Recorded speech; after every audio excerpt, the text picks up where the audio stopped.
हरे कृष्णा. श्रीमद भगवद गीता जशी आहे तशी, अध्याय 13. अध्यायाचं नाव आहे क्षेत्र क्षेत्रज्ञ विभाग योग. 5व्या श्लोकाचं वाचन सुरू करत आहोत.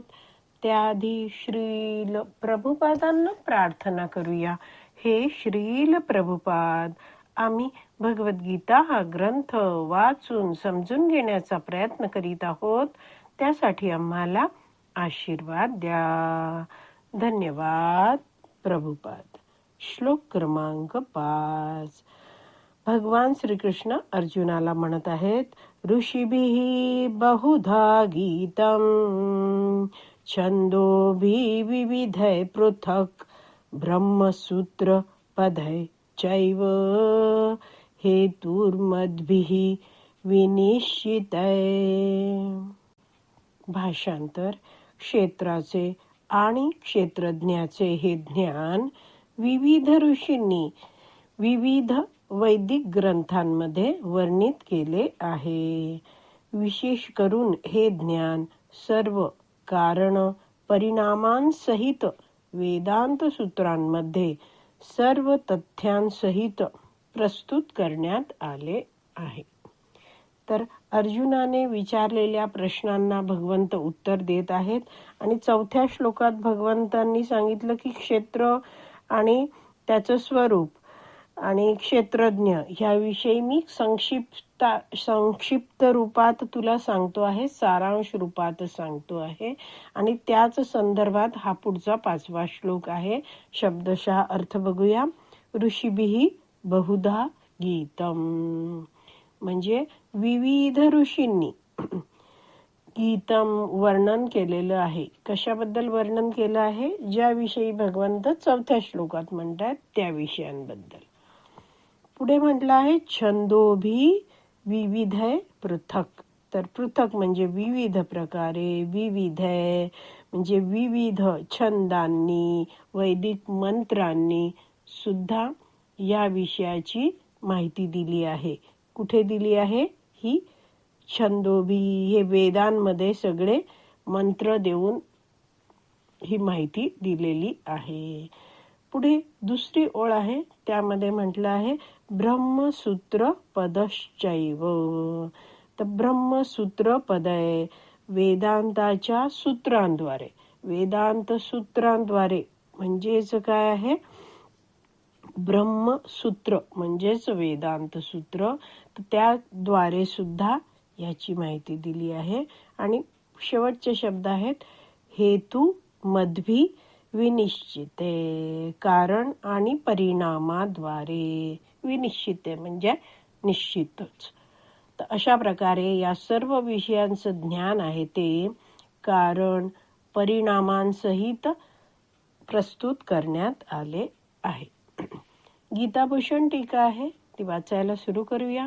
श्रील बलदेव विद्याभूषण लिहितात की जर अर्जुनाने भगवंतांना प्रश्न विचारला की हे भगवंता, तुम्ही म्हणालात की क्षेत्र आणि क्षेत्रज्ञ यांच्याबद्दलचे ज्ञान मी संक्षिप्त रूपात, सारांश रूपात सांगेन, तर मग या विषयांवरचे संपूर्ण वर्णन कुणी केले आहे? कुठे आहे ते?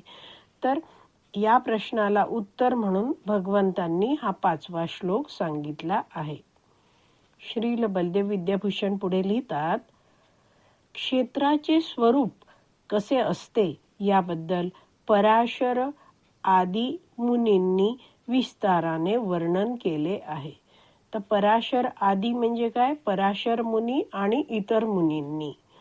तर हे पराशर मुनी आहेत ते व्यासदेवांचे पिता आहेत. तर विष्णू पुराणामधला इथे श्लोक दिला आहे 2.13.69. ह्यामध्ये ह्याच विषयांची चर्चा आहे, क्षेत्र क्षेत्रज्ञ याबद्दल. तर तो श्लोक वाचूया. अहम त्वं च तथान्ये भूतैर उह्याम पार्थिव गुण प्रवाह पतितो भूतवर्गोऽपि यात्ययम् कर्मवशा गुणह्येते सत्वाद्या पृथ्वीपते अविद्या संचितं कर्म तच्चाशेषु जंतुषु आत्मा शुद्धोक्षरः शांतो निर्गुणः प्रकृते परः प्रवृद्ध अपचयो नास्य एकस्य अखिल जंतुषु. भाषांतर.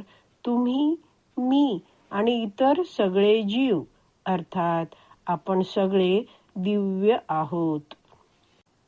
म्हणजे इथे समजावून सांगितलंय की जरी आत्ता आपण हे भौतिक शरीर धारण करून असलो तरीही म्हणजेच या भौतिक देहामध्ये आपण सगळे बद्ध आहोत, तरी आपण सगळे जीव आहोत आणि जीव असतो तो दिव्य असतो. पुढे वाचते आहे भाषांतर.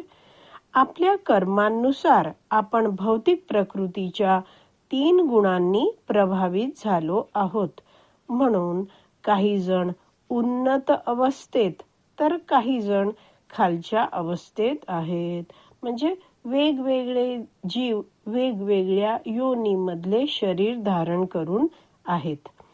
अज्ञानामुळे अशा उच्च निम्न अवस्था अस्तित्वात असतात आणि असंख्य जीवांद्वारे त्या व्यक्त होतात. तर जीव आहे या भौतिक जगतात येतो आहे, भगवंतांबरोबरचा आपला संबंध त्यांनी तो विसरून गेला आहे आणि तो अज्ञानी झाला आहे. स्वतःचा भगवंतांबद्दल बरोबरचा संबंध न जाणून स्वतःचं दिव्यत्व विसरून गेल्यामुळे आणि हे भौतिक शरीर मिळालंय, ते शरीर म्हणजेच मी आहे असा विचार करतो आहे आणि त्यामुळे त्याला आपल्या कर्माचं बंधन लागतं आहे आणि उच्च आणि निम्न अवस्था त्याला प्राप्त होतात, वेगवेगळी शरीर प्राप्त होतात. परंतु परमात्मा हा अच्युत, त्रिगुणातीत आणि दिव्य आहे. तर भगवंत इतके दयाळू आहेत की प्रत्येक जीवाने धारण केलेल्या शरीरातील हृदयात परमात्मा राहतात. ते अच्युत आहेत, त्रिगुणातीत. या भौतिक प्रकृतीच्या 3 गुणांचा प्रभाव त्यांच्यावर पडत नाहीत. ते 3 गुणांच्या अतीत आहेत आणि भगवंत आहेत, परमात्मा रूपात आहेत, इथे कार्य करतायत, प्रत्येक शरीरात राहत आहेत. मगर पण ते कोणत्याही गोष्टीने परिस्थितीने प्रभावित होत नाहीत, गुणांनी प्रभावित होत नाहीत, असे भगवंत दिव्य आहेत. तर आज आपली विराम द्यायची वेळ झाली आहे. आज आपण इथेच विराम देऊया. श्रीमद भगवद्गीता की जय. श्रील प्रभुपाद की जय. हरी बोल.